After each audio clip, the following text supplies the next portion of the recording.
Amigos, Assassinato na Casa Branca acaba chegando na Netflix, é claro, vamos comentar tudo o que aconteceu. Na trama, o mordomo-chefe aparece morto durante um grande jantar. E é claro que para evitar uma crise internacional, eles precisam resolver esse caso o mais rápido possível. E é então que eles chamam a detetive Cordélia, que juntamente com um agente do FBI investigam esse caso. Só que as coisas ficam ainda mais complexas devido ao grande número de funcionários que trabalham ali na Casa Branca e também porque cada um deles parece esconder um segredo e até mesmo um desentendimento com a vítima. A série mistura suspense e comédia e por causa disso, se você não é muito fã de comédia, pode ser que você não consiga assistir ou se incomode um pouco, já que eles utilizam personagens bem excêntricos e vários momentos ali como alívio cômico, tirando até mesmo o foco aí da investigação em si. Eu acho que a comédia é muito mais presente do que propriamente dito essa questão de investigação policial. Além disso, algo que fica muito claro é que eles utilizam exatamente a mesma fórmula em todos os episódios.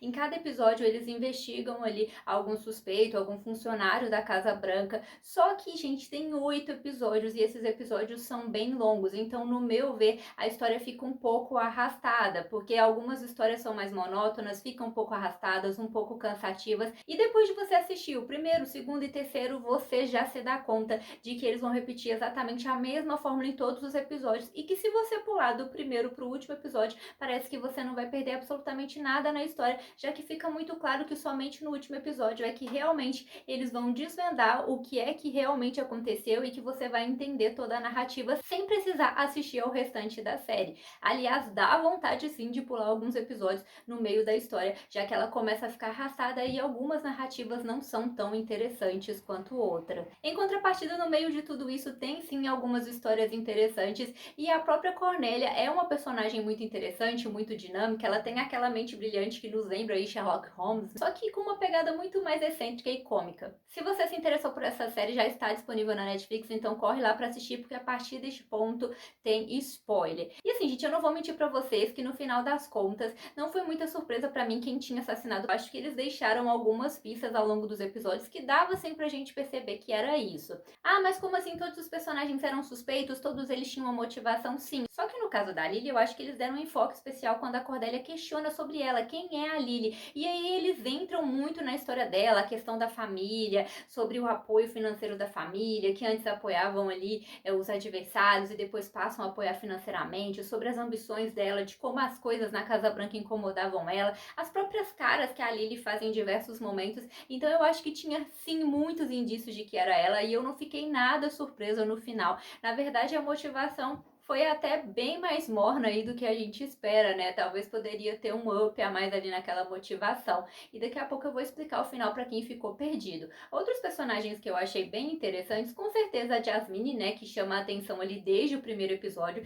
já que ela almejava aquele cargo. Mas, sinceramente, eu não suspeitei dela, até por conta da reação dela de surpresa quando ela descobre ali que o Winter tinha morrido. Ela tá ali toda revoltada com o que aconteceu e aí ela descobre que ele morreu e dá pra ver que é uma reação genuína de surpresa. Então, assim, por conta dessa reação dela, eu já tinha eliminado, apesar de ser uma personagem super interessante e que também tinha ali uma motivação especial para fazer isso. Além disso, outro personagem super problemático e que poderia muito ser ocupado é o Holling, né? Que desde o começo tá ali atrapalhando a investigação, ele tá sempre falando alguma coisa, mas em contrapartida também é ele que traz a detetive de volta para investigar e também seria aquela coisa muito óbvia se ele fosse o culpado no final de tudo, já que ele ficava com aquela implicância. E de todas as histórias, a que eu achei mais interessante foi a do Bruce com a Elsie. Não vou mentir pra vocês que foi a história que eu achei mais interessante, essa história do amor proibido e tudo que eles passaram, o casal ali romântico, né? Então, de todas as histórias, foi a narrativa que eu achei mais interessante, até porque algumas histórias eu achei bem cansativas.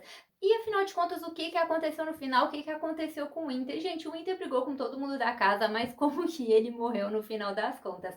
Basicamente, ele já tinha ali um grande desentendimento com a Lily. A gente descobre, inclusive, pelo diário que ele detestava ela, não gostava dela e que ele sabia de várias coisas erradas que ela fazia, inclusive ali questões financeiras, de roubo, atitudes erradas que ela tomava, e ele estava anotando tudo. Então, os dois tiveram uma discussão ali no dia que ele morreu e ele meio que ameaça ela, ameaça expor tudo isso. E essa foi foi uma grande motivação para ela se livrar dele. Mas não só isso, também o fato de que ele incomodava muito ela. A Lily é uma pessoa que não gostava da Casa Branca, que não gostava de ninguém que vivia ali, que era contrária a tudo aquilo, e o Winter representava tudo aquilo que ela detestava. Então, além dela detestar ele, tudo ali na Casa Branca, ela também foi ameaçada, então era aí o que faltava para poder eliminar ele, afinal de contas, assim ela poderia ter um maior controle sobre a Casa Branca e mudar tudo como ela desejava.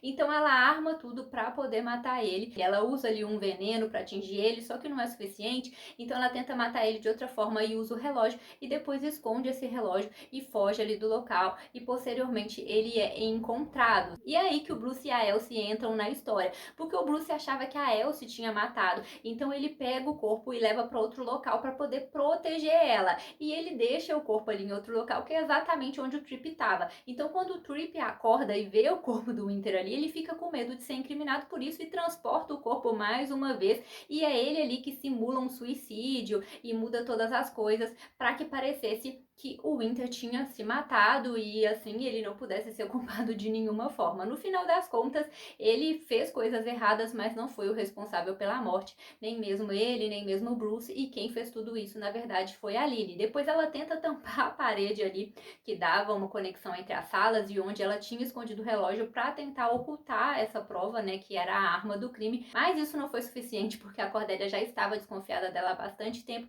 e no final das contas ela realmente consegue comprovar que foi ela que matou ele. E como eu disse, gente, pra mim os episódios poderiam ter sido mais curtos, porque algumas histórias ficam realmente muito arrastadas. Depois que você já assistiu 2 ou 3 episódios, você percebe que a mesma fórmula vai se repetir durante todos os episódios. Algumas histórias vão sendo arrastadas, ficam muito longas, e aí no próximo tem uma nova investigação, um novo suspeito, e novamente um episódio ali focando naquela história, e episódios muito longos. Quando chega ali depois do terceiro episódio, no quarto, você já está extremamente cansado e percebe que se você pular para o último episódio não vai fazer diferença nenhuma. Você vai perder algumas histórias, mas que no final não vão ser tão relevantes assim, já que você já percebe que no último episódio que eles vão revelar quem que cometeu esse assassinato e que pode não fazer diferença nenhuma você ter assistido os outros. Então, na minha opinião, a série poderia ter episódios menores para que as histórias ficassem um pouco mais dinâmicas, não ficassem cansativas, e até mesmo poderia ter menos episódios, já que eles repetem a mesma fórmula durante todos eles,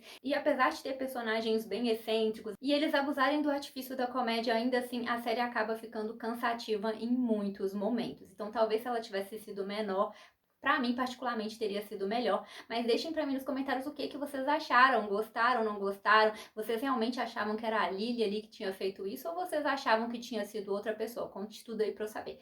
Então é isso, galera. Tchauzinho!